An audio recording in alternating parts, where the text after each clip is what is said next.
Hey guys, in this video today, we're going to talk about 3 different microphones, in specific, small portable lavalier microphones. It's not as easy as you think, so stick with me and I'll explain some of the differences between the ones we review. Hey guys, welcome back to the channel. Thanks for coming, and today I have some interesting stuff to go over and talk about, and I wanted to make sure I tried to cover this in a succinct, clean, and informative fashion. Now, it won't be a long drawn out test between microphones with a bunch of listening samples. I will give you listening samples of the various mics. Let's talk about the 3 different microphones that I want to compare and contrast today, and let's start digging into this. Okay guys, we have 3 microphones up today to talk about. It's the DJI Mic Mini, the Instamic GO. This is the original. This is like 6 or 7 years old, but still pulling its weight. And the Zoom F2 with the 32-bit float recording system. And I wanted to walk through each one and talk about a couple of the things that are important about each one, and then talk about why you sometimes need all of them.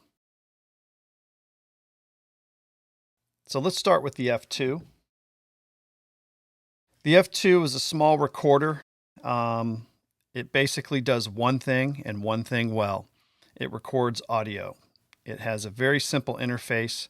There really is no software that I know of to make any changes or adjustments, because it just records at one volume level.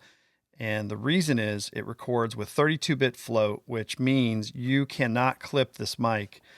And later in post, you can raise the volume levels, and it has a very low noise floor. So it makes it possible to turn this thing up in post production, and it sounds awesome. So really, this is it. It's a small recorder, but it always has to have a microphone plugged into the recorder. There's no option to use the module by itself. So that's one thing that may not work for everybody. The other thing is it runs on AAA batteries. So basically you pull off the front and there's a place for 2 batteries. I use the lithium type batteries, which last a long time. So you're looking at this thing going all day. Stick it in your pocket, turn it on, hit record. And to turn it on, you just flip the switch. It goes in the on position, and you'll see the input light start to light up when it's ready. And you can see as I tap the mic, this input showing you that you have input. So that's the only indicator you have that you're recording, the only visual cue. Now, once it's recording, you can flip it into hold mode, and that means any button pushes, any changes on this face won't affect the recording. It'll just keep going. So this is really nice. Set it and forget it. You can put it in somebody's pocket, lav them up, have them walk around all day. This little guy is interesting. This is the Instamic GO. It's the original Instamic. It's super basic, but it's actually way ahead of its time. In my opinion, this is one of my favorite mics to use. I had a little scare earlier this week because they had upgraded their software for the mic interface, because they have a new mic on the line. The new mic is just like this one. It has a little bit more advanced features, a more cleaner interface, but it has the 32-bit float like the Zoom F2. The only thing about this mic different than the F2 is there's actually nowhere to plug in a lavalier mic. There's only the charge port and the microphone input. And you have 3 little lights on the front, and it's really easy to use. You basically push it and it turns on. You can see it booting up, and then it gives you 3 lights, and then you hit record and it counts down 1, 2, 3, and now it's recording. You can see it register my voice, and after a while, those LEDs go away and it becomes very, very subtle. So on a white shirt or a background that's not as dark, this is a perfect microphone. And then to stop recording, you push the button again. And then to turn it off, you just push and hold, and the lights go off. Very simple, easy to use. The only thing is about this microphone is you have to set any of the settings through the app. And in my case, this last week, they upgraded their app. And I don't know if it was this week or earlier, but for whatever reason, I couldn't get this thing to connect. So I finally had to pull out like a legacy device with an older version of the software, and it still works. But a couple of things you can do with this mic is you can set a safety channel, which is You have a certain recording level for one left side, and then a mono recording of the exact same thing is on the right channel. One major advantage to this microphone, other than its small size, obviously, and its color, is it's waterproof. Well, it's water resistant. I don't know if it can actually be dunked in the water, but it can take a heavy rain. I know that for sure. So if you're going to have a bad weather situation, this is your guy. This battery, I think, lasts me usually 4 to 5 hours on one charge. So that's enough usually for what I need. But if you're going to go in the garage, do a quick video, this could be good. Now, again, this is not tethered to the camera. It only records internally. So later in post-production, you have to merge this audio with the video that you take. So that can be something that will be a challenge for you. And we'll talk about that later. Finally, the DJI Mic Mini. This is my latest purchase, and I'm really excited about this microphone. I thought this microphone was going to do everything that I wanted to do, and I would not even need the other microphones. But in hindsight, I still need all three for some of the reasons that I just talked about. But let's pull these modules out and look at this thing. I leave my furries on because I just always am in windy situations, and it's still so small that I don't think it's a big deal. I don't have any reason to take them off. You could pull them off and put them in the lid. Now you have three things in this box. You're going to have the receiver, the senders, a couple of adapters. I have a Lightning and a USB 3, and you have the connector wire tucked away up here for the camera connection. And this case also serves as a charging case for this whole unit. So when you put everything back, it charges them up. Now, when you pull these out, everything automatically turns on. You can see that this is connected to this because the light is on, and this is called Mic 1. And this is blinking because it's not connected to a camera, and it wants to be. And once you connect it to your camera and the camera's on, this will stop blinking. You have control over plus or minus decibels here. You can turn it up or down in jumps of like 6 decibels at a time. This one is actually synchronized with my phone, which is why it's blue. And you can go directly to your phone with one of these mics and not use any of these other components and just use this with your phone. The sound is inferior, but it still works, which is really cool. In a pinch, you can just turn one of these on, use it with your phone. So really, really neat idea. Now, what's different about this than the other? This does not have 32-bit float, but it does have noise reduction, and it also has the safety channel option. So you could record a safety channel with this, and you could have noise reduction, so that helps. But I don't really get too caught up with noise reduction, only because I can do most of the noise reduction in post-production. Let's look at these and talk about the differences between them and kind of revisit all this one more time. And as you can see, this thing packs up, and it's tiny. It's like really small, and that's metal. I like that case. The Zoom F2 is great for perfect audio in a multitude of arrangements. You could use this lavalier mic, but something the Zoom F2 can do that the others can't is because you can take this mic out.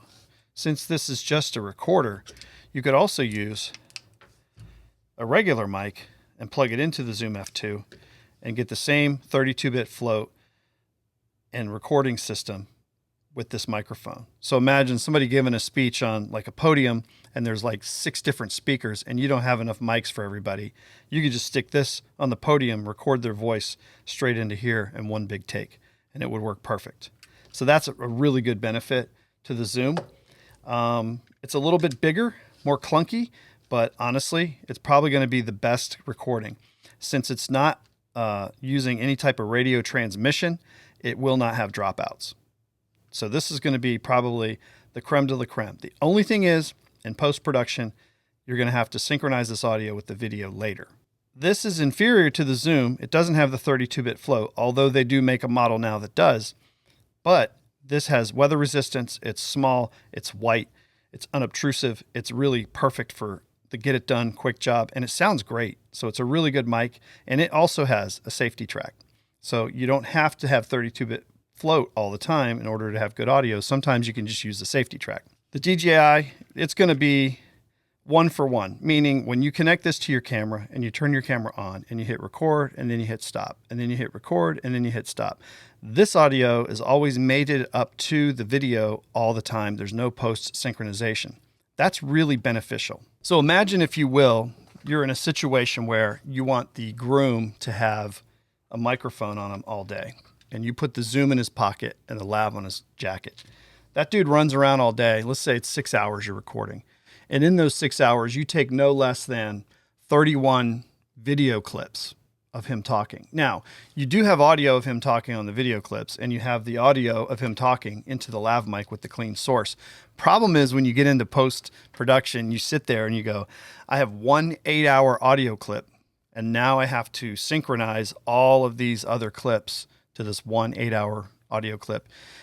In theory, you should be able to select all clips and say synchronize audio and say based on waveform, and the computer should be able to find the waveforms of the two different clips and synchronize them. But you're going to have 31 clips pieced out across this audio thing. It's going to make this big, massive Mongo clip. And if it works, great. If it doesn't, then sometimes you're hunting and fishing for the audio clip that goes to what thing. So it can be a little difficult to synchronize all that audio. The nice thing about the DJI is you can put this on, and every time you hit go, every time you hit stop on your recording for your camera, you're going to have the audio to go with it. Now, the only big drawback I would say to the DJI that still happens is you have the occasional dropout. Since it's a radio frequency going to the camera, when you turn your back and you put body mass between you and the sender and receiver, sometimes you'll get a little dropout. Now, it doesn't happen very much with this. My older other wireless mics would do it pretty bad.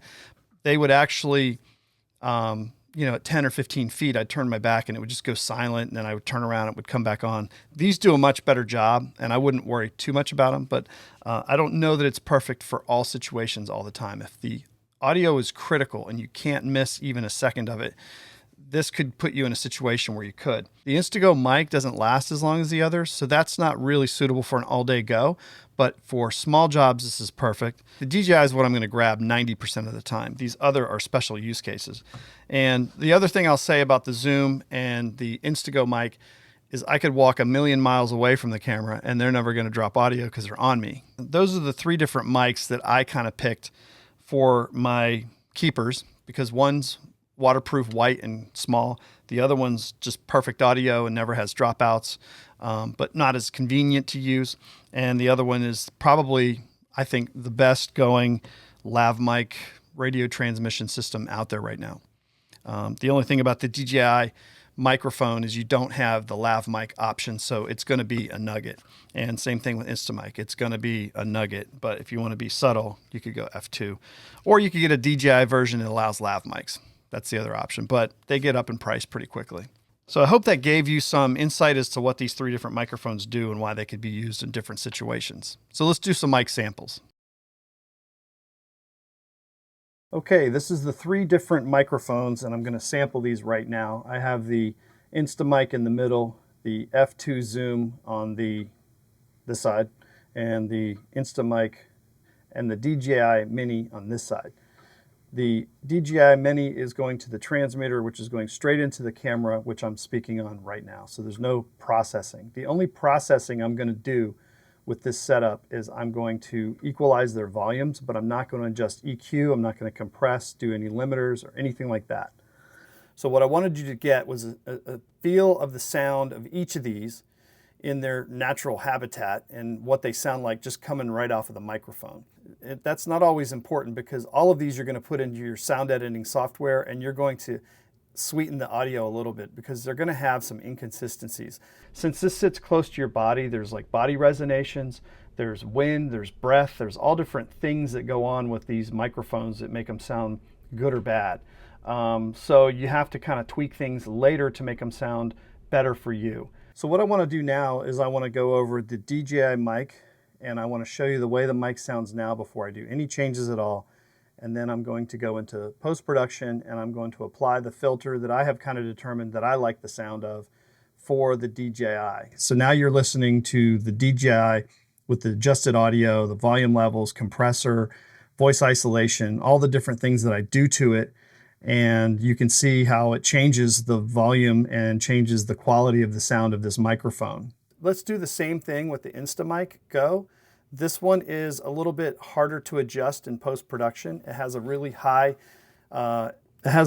sensitive high end, and it has a little bit of S-ing going on. So sometimes you have to use a little de-essing, or you have to tail down the higher ranges or the high frequencies to take some of that S-y sound out of the way that it comes across. But once you get it right, it sounds pretty nice, and I like it a lot, and it still works well for me. Now the Zoom mic, one thing that I like about this is that you can be really loud with your voice and talk right into it, and you're not going to clip that mic.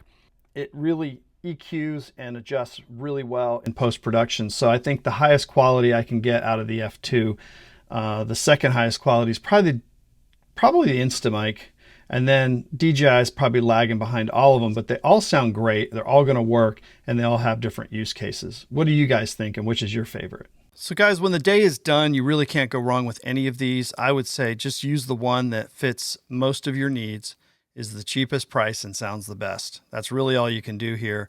Nothing's going to sound as good as a desk mic with a console, but honestly, if you need to do some movement or be mobile when you're recording your video, these lav mic solutions could be really good to use and incorporate into your video system. So let me know which one you like the best. Give me some of the points that you think are important that maybe I didn't cover, because I'm sure I didn't consider all the things that people are trying to do out there.